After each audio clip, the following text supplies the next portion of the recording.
Selamat sore Ibu, nama saya Maria Yunita Sarianti. Saya berasal dari kelas 2020F dari program studi pendidikan guru sekolah dasar. Pada kesempatan ini saya akan menjawab soal-soal UTS mulai dari nomor 1 sampai dengan nomor yang terakhir. Baik, langsung saja saya akan menjawab mulai dari nomor 1A. Soal nomor 1A yaitu berkaitan dengan apakah hal utama dalam sebuah pembelajaran. Baik, saya akan menjawab. Kegiatan belajar mengajar merupakan hal yang perlu diperhatikan oleh seorang guru. Sebelum melaksanakan kegiatan pembelajaran di sekolah, guru terlebih dahulu memikirkan bagaimana cara ataupun strategi yang akan digunakannya dalam pembelajaran sehingga membantu proses berjalannya kegiatan pembelajaran tersebut.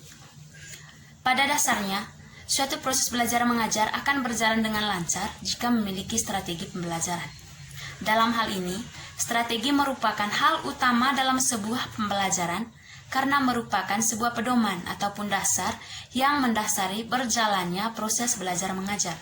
Oleh karena itu, hal utama dalam sebuah pembelajaran adalah strategi pembelajaran.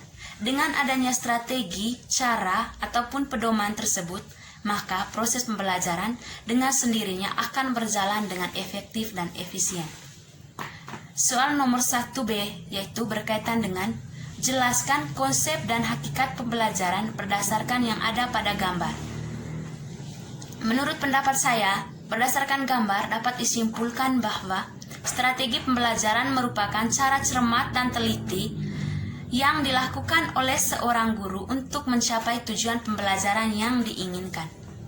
Di sini, strategi pembelajaran lebih ditekankan pada bagaimana guru mengkondisikan dan merencanakan cara yang tepat untuk melaksanakan kegiatan pembelajaran di sekolah. Adapun pengertian lain mengenai strategi pembelajaran adalah rangkaian seluruh atau garis besar mengenai tindakan atau cara ataupun pedoman yang akan dilakukan atau dilaksanakan oleh guru untuk mencapai tujuan pembelajaran. Dalam proses pembelajaran, guru memiliki peran penting untuk membimbing peserta didik dalam kegiatan belajar dengan berbagai cara yang telah direncanakannya, sehingga dapat mewujudkan tujuan pembelajaran yang diinginkan dicapai guru sebelumnya. Kemudian, ketepatan strategi yang dipilih dan digunakan oleh guru dalam penyampaian materi akan berdampak pada pemahaman peserta didik, yaitu dengan adanya strategi yang dilakukan oleh guru, dengan adanya strategi yang digunakan oleh guru dalam sebuah pembelajaran, maka peserta didik mampu memahami materi yang telah dipelajari. Kemudian saya akan menjawab soal nomor 2. Nomor 2A yaitu pertanyaannya, jelaskan pemahaman kamu terkait dengan hakikat belajar mengajar.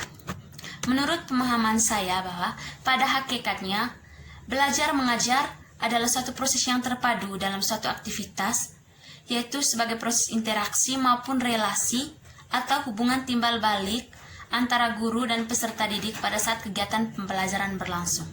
Pada intinya bahwa pada saat kegiatan pembelajaran, guru dan peserta didik itu saling berelasi atau saling berinteraksi untuk mewujudkan suatu tujuan pembelajaran yang ingin dicapai. Kemudian, sebagai suatu proses yang sistematis dan terpadu, maka kegiatan belajar mengajar harus memiliki 4 unsur utama. Unsur utama tersebut terdiri dari adanya tujuan pembelajaran, bahan atau materi pengajaran, metode dan alat pembelajaran, serta evaluasi penilaian. Dengan adanya unsur utama tersebut, maka guru dengan mudah menjelaskan materi kepada siswa, sehingga siswa pun memahami dan mengerti dengan materi yang dipelajari. Jadi, keempat unsur utama tersebut sangatlah berpengaruh terhadap proses belajar mengajar.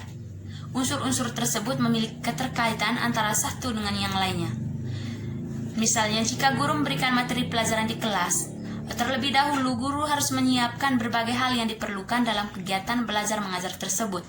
Seperti halnya guru menentukan bagaimana tujuan yang akan dicapai pada proses pembelajaran tersebut, dan untuk tercapainya tujuan pembelajaran itu, maka guru harus menyertakan alat-alat ataupun media penunjang pada saat pembelajaran berlangsung. Kemudian yang terakhir yang dilakukan guru adalah melakukan evaluasi penilaian. Di mana di sini guru menguji ataupun mengevaluasi apakah materi yang telah dipelajari atau yang telah diajarkannya sudah tersampaikan dengan baik dan apakah sudah dipahami oleh siswa itu sendiri. Oleh karena itu, jika segala materi dapat tersampaikan dan dipahami oleh siswa, maka tujuan pembelajaran pada kegiatan belajar mengajar tersebut sudah tercapai dengan efektif. Langkah pertama yang diterapkan oleh guru dalam kegiatan pembelajaran adalah tujuan proses belajar mengajar itu sendiri. Pada dasarnya, dengan adanya tujuan pembelajaran ini, guru bisa merumuskan tingkah laku dan kemampuan yang harus dicapai dan dimiliki para siswa setelah menyelesaikan pengalaman dan kegiatan belajar mengajar. Jadi tujuan pengajaran adalah hasil belajar yang diharapkan. Jadi di sini dengan adanya tujuan pembelajaran, maka guru sangat mengharapkan bahwa siswa akan memperoleh hasil belajar yang baik dan memuaskan. Bahan atau materi pelajaran adalah isi dari kegiatan belajar mengajar. Guru mengharapkan bahwa dengan adanya bahan dan materi pelajaran, siswa akan mengalami perubahan tingkah laku serta memiliki kemampuan yang baik. Jadi di sini bahwa proses belajar akan berpengaruh terhadap perubahan tingkah laku peserta didik. Dengan adanya proses belajar mengajar, maka kemungkinan besar peserta didik akan memperoleh perubahan tingkah laku dari yang buruk menjadi yang baik, dari tidak tahu menjadi tahu. Kemudian, metode dan alat yang diutamakan dalam proses belajar dipilih berdasarkan tujuan dan bahan yang telah ditetapkan sebelumnya. Misalnya, guru membahas materi tentang rangka manusia. Jadi, tujuan yang ingin dicapai misalnya, siswa dapat menyebutkan jenis-jenis rangka manusia, dan bahan yang dipakai dalam pencapaian belajar ini yaitu misalnya buku pelajaran ilmu pengetahuan alam yang di dalamnya berisi tentang materi tentang jenis-jenis rangka manusia. Dari sini dapat disimpulkan bahwa metode pembelajaran yang akan dipakai pada proses belajar ini adalah proses pengamatan terhadap gambar ataupun terhadap buku bacaan yang di dalamnya termuat gambar-gambar berkaitan dengan rangka manusia. Kemudian fungsi dari metode dan alat pengajaran adalah sebagai pengantara atau penunjang atau media transformasi bahan pengajaran agar sampai tujuan pembelajaran yang hendak diperoleh. Dalam hal ini, guru senantiasa memilih metode yang tepat dalam pengajaran agar materi yang dipelajari dapat dengan mudah dipahami oleh siswa. Tercapainya hasil dan prestasi yang baik oleh siswa tergantung pada metode dan alat yang dipakai guru dalam proses pengajaran. Jika misalnya proses pengajaran telah dilaksanakan, maka hal yang perlu dilakukan oleh guru adalah mengadakan evaluasi atau penilaian. Di sini guru menguji siswa dengan berbagai pertanyaan atau melakukan tanya jawab untuk mengetahui sejauh mana pemahaman siswa terhadap materi yang telah dipelajari. Jadi, jika pada proses evaluasi berlangsung, yaitu siswa menjawab semua pertanyaan yang disampaikan guru, maka dapat disimpulkan bahwa tujuan pembelajaran telah tercapai dan hasil belajar sudah efektif. Kemudian saya lanjut menjawab soal dari nomor 2B, yaitu jelaskan klasifikasi strategi belajar mengajar. Di sini ada beberapa dasar yang dapat digunakan untuk mengklasifikasi strategi belajar mengajar. Pengklasifikasian dimaksud untuk dapat digunakan sebagai pedoman untuk memahami dan memilih secara tepat dan mampu menciptakan sistem lingkungan belajar mengajar yang efektif. Jadi, yang pertama itu ditinjau dari segi pengaturan guru dan siswa dapat dibedakan. Yang pertama adalah dari segi pengaturan guru. Ada dua macam strategi pembelajaran, yaitu pengajaran oleh seorang guru dan pengajaran yang dilakukan oleh suatu tim. Dari segi hubungan antara guru dan siswa, ada dua macam, yaitu pengajaran dengan tatap muka guru dan siswa dan pengajaran dengan perantaran media, baik media cetak ataupun media visual. Kemudian, dari segi siswa dapat dibedakan menjadi tiga, Di sini terdapat pengajaran klasikal atau dalam kelompok besar dan pengajaran dalam kelompok kecil. Misalnya, dalam kelompok kecil tersebut ditentukan 5-7 siswa serta pengajaran perorangan. Pengajaran perorangan itu yaitu maksudnya adalah memberikan pengajaran khusus atau bimbingan khusus bagi seorang siswa yang dianggap belum bisa memahami materi yang telah diajarkan. Kemudian ditinjau dari segi struktur peristiwa belajar mengajar, strategi pembelajaran dibedakan menjadi yang pertama yaitu struktur belajar mengajar yang bersifat tertutup. Artinya bahwa segala sesuatu sudah ditentukan secara ketat sebelum kegiatan belajar mengajar berlangsung. Dalam hal ini bahwa misalnya sebelum melaksanakan kegiatan pembelajaran, guru terlebih dahulu harus merencanakan kira-kira metode ataupun cara ataupun strategi apa yang akan digunakannya ketika proses pembelajaran berlangsung. Jadi di sini tidak berpengaruh terhadap situasi kelas dalam pembelajaran. Misalnya, pada saat mengajar di kelas, guru tidak terpaku pada kondisi atau situasi yang terjadi saat itu di kelasnya. Jadi di sini guru tetap berpatokan pada cara ataupun metode yang telah ditetapkan sebelumnya. Kemudian yang kedua adalah struktur belajar mengajar yang bersifat terbuka. Dalam arti bahwa tujuan khusus, materi, prosedur yang ditempuh ditentukan sementara pada saat kegiatan belajar mengajar berlangsung.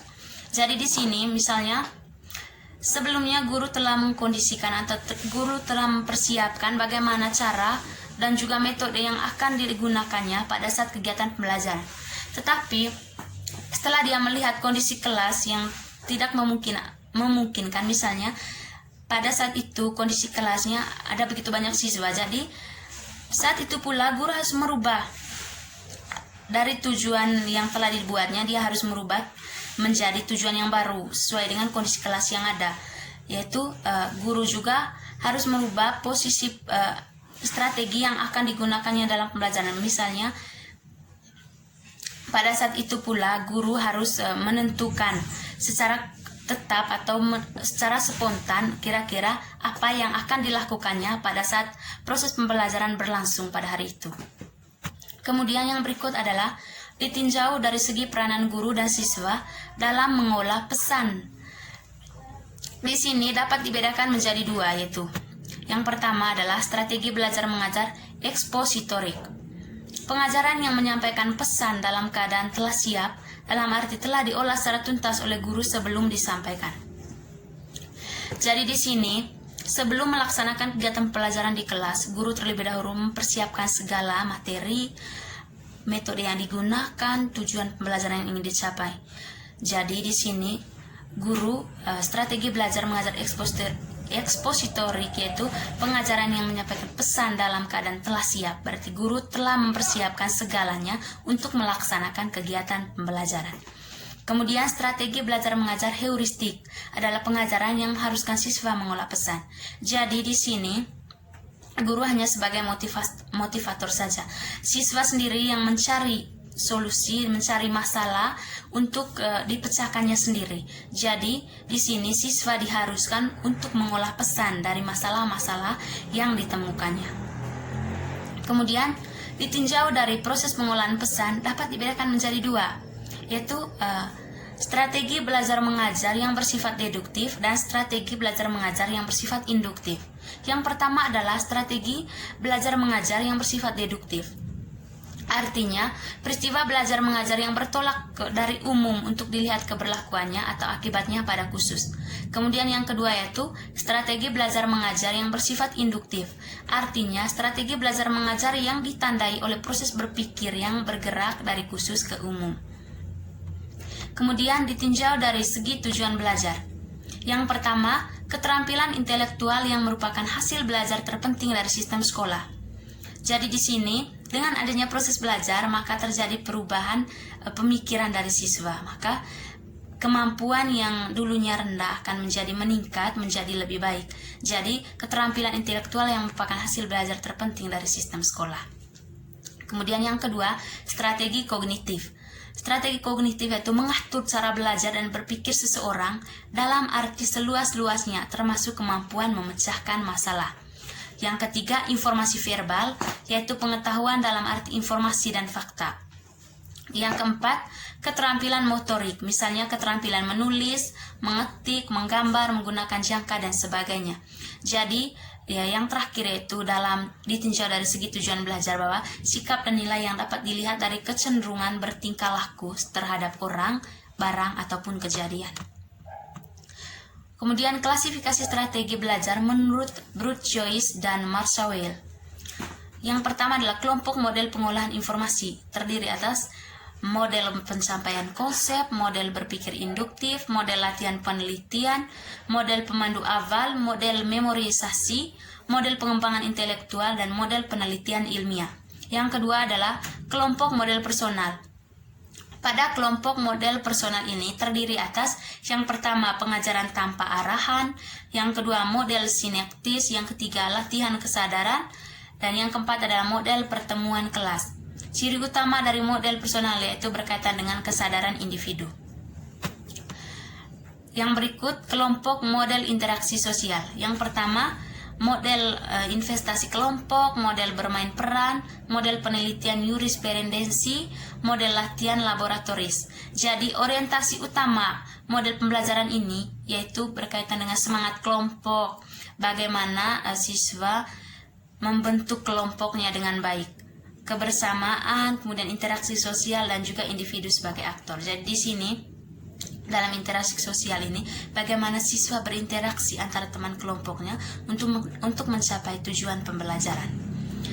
Kemudian yang berikut adalah dari klasifikasi strategi pembelajaran menurut Bruce Joyce dan Marshall Weil ini, kelompok model sistem perilaku, yaitu modifikasi tingkah laku atau behavior system yang terdiri dari yang pertama model belajar tuntas atau master learning, pengajaran langsung atau direct instruction, dan teori belajar sosial, social learning theory, model belajar kontrol diri, model latihan keterampilan dan pengembangan konsep, kemudian model latihan asertif. Jadi, soal nomor 3, sebut dan jelaskan kembali macam-macam strategi pembelajaran. Jadi, strategi pembelajaran, macam-macam strategi pembelajaran meliputi strategi discovery learning, strategi inquiry learning, strategi problem based learning, dan strategi project based learning. Dan yang terakhir adalah strategi scientific learning. Yang pertama adalah strategi discovery learning. Strategi discovery learning adalah teori belajar yang didefinisikan sebagai proses pembelajaran yang terjadi bila pelajar tidak disajikan dengan pelajaran dalam bentuk finalnya, tetapi diharapkan mengorganisasikan sendiri. Jadi di strategi discovery learning ini bahwa siswa pelajar guru tidak menjelaskan materinya secara final, tapi di sini yang menjadi peran penting adalah siswa sendiri, dia sendiri yang mengorganisasikan bagaimana pembelajaran di hari itu. Kemudian yang kedua adalah strategi inquiry learning.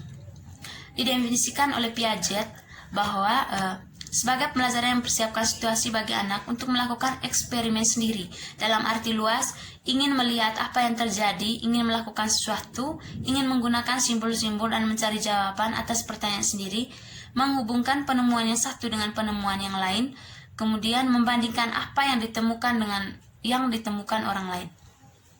Strategi inquiry learning ini lebih mengarahkan bagaimana siswa mencari atau memecahkan sebuah masalah yang telah ditemukannya. Kemudian yang kedua adalah strategi problem based learning. Jadi ini merupakan strategi berbasis masalah, yaitu metode pembelajaran yang bercirikan adanya permasalahan nyata sebagai konteks untuk para siswa belajar berpikir kritis dan keterampilan memecahkan masalah dan memperoleh pengetahuan. Yang keempat, strategi project based learning adalah pembelajaran yang menggunakan proyek atau kegiatan sebagai media. Di sini adalah strategi yang berbasis proyek atau berbasis kegiatan. Di sini siswa dituntut untuk berpikir kritis dalam menganalisis masalah, dalam memecahkan sebuah persoalan yang tadinya telah ditemukan dalam penelitian ataupun pengamatan.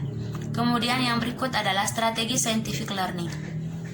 Strategi scientific learning adalah proses pembelajaran ilmiah yang dirancang sedemikian rupa agar peserta didik secara aktif mengonstruk konsep, hukum ataupun prinsip melalui tahapan-tahapan mengamati atau di sini untuk mengidentifikasi atau menemukan masalah, merumuskan masalah, mengajukan atau merumuskan hipotesis, mengumpulkan data dengan berbagai teknik, menganalisis data, menarik kesimpulan, dan mengkomunikasi konsep, hukum atau prinsip yang ditemukan.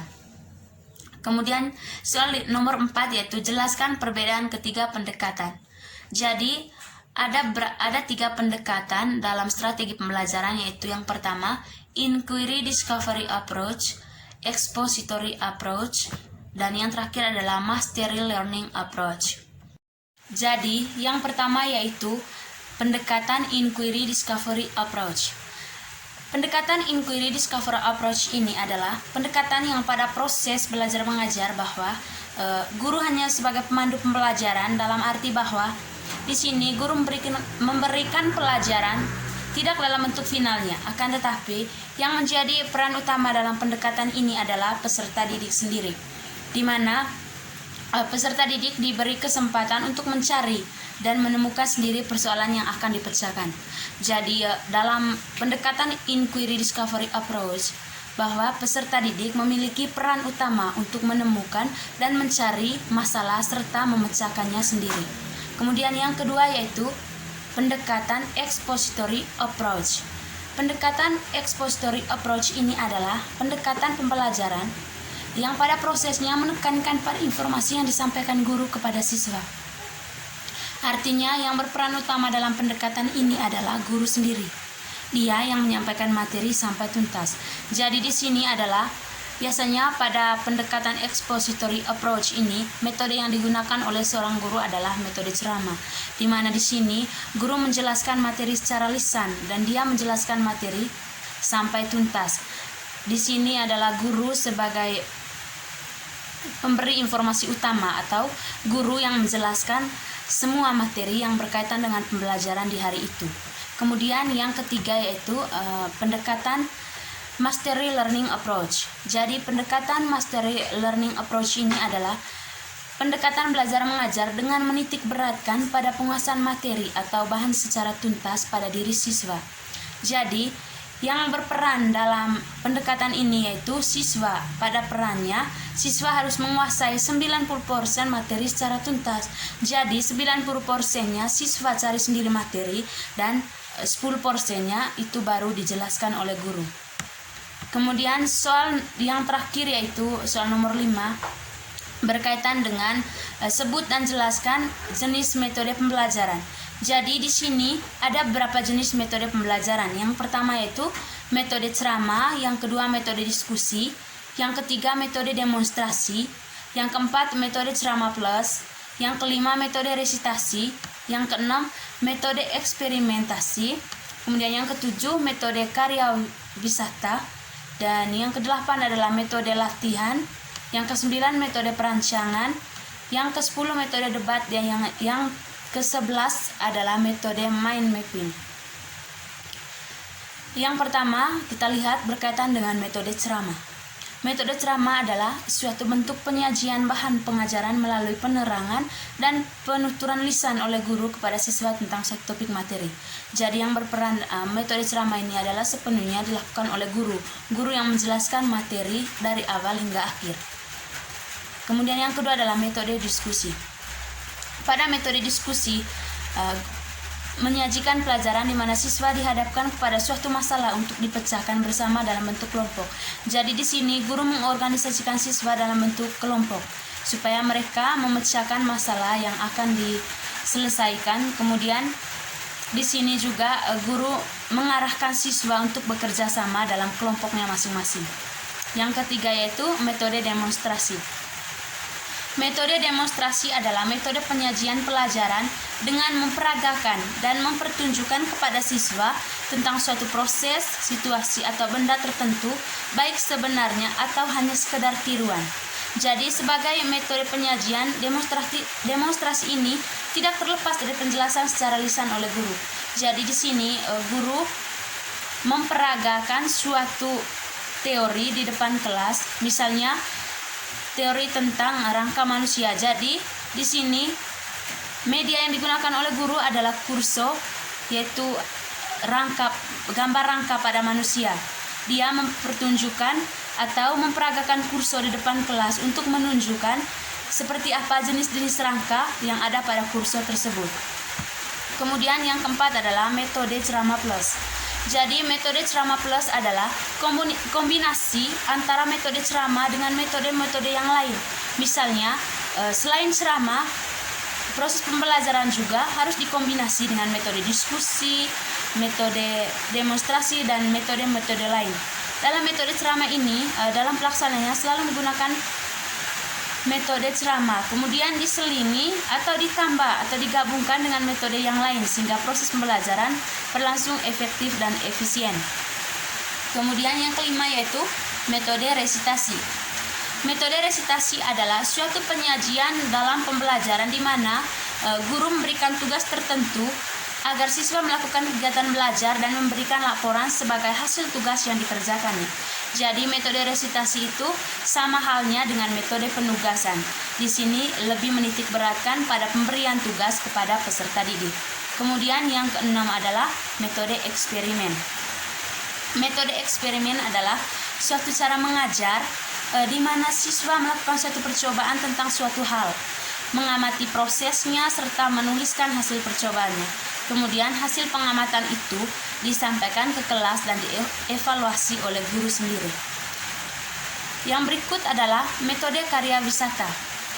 Metode karya wisata adalah cara mengajar yang dilaksanakan dengan mengajak siswa ke suatu tempat atau objek tertentu di luar sekolah untuk mempelajari atau menyelidiki sesuatu.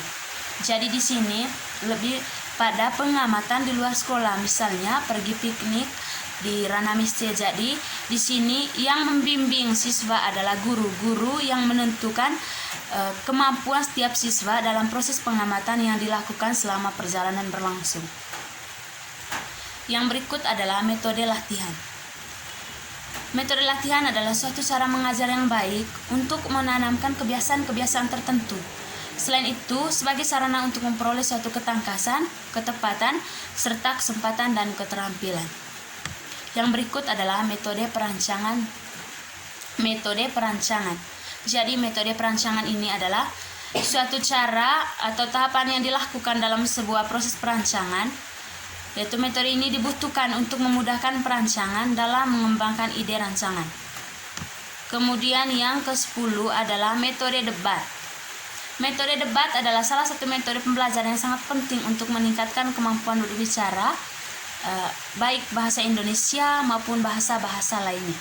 Jadi, metode debat ini adalah kegiatan adu argumentasi antara dua pihak atau lebih, baik secara perorangan maupun kelompok, dalam mendiskusikan dan memutuskan suatu masalah dan perbedaan. Jadi di sini metode debat adalah lebih mengarah kepada adu argumentasi antara seorang dengan yang lainnya untuk memecahkan suatu persoalan.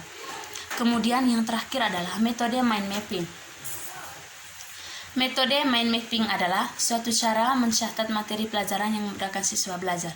Jadi di sini lebih mengarahkan kepada guru mengarahkan siswa dan menyuruh siswa untuk meringkas dan membuat resume berkaitan dengan pelajaran yang telah dilakukan. Di sini lebih kepada siswa meringkas materi yang telah dijelaskan oleh guru. Baik Ibu, terima kasih. Itu adalah jawaban UTS dari soal nomor 1 sampai soal nomor 5. Terima kasih.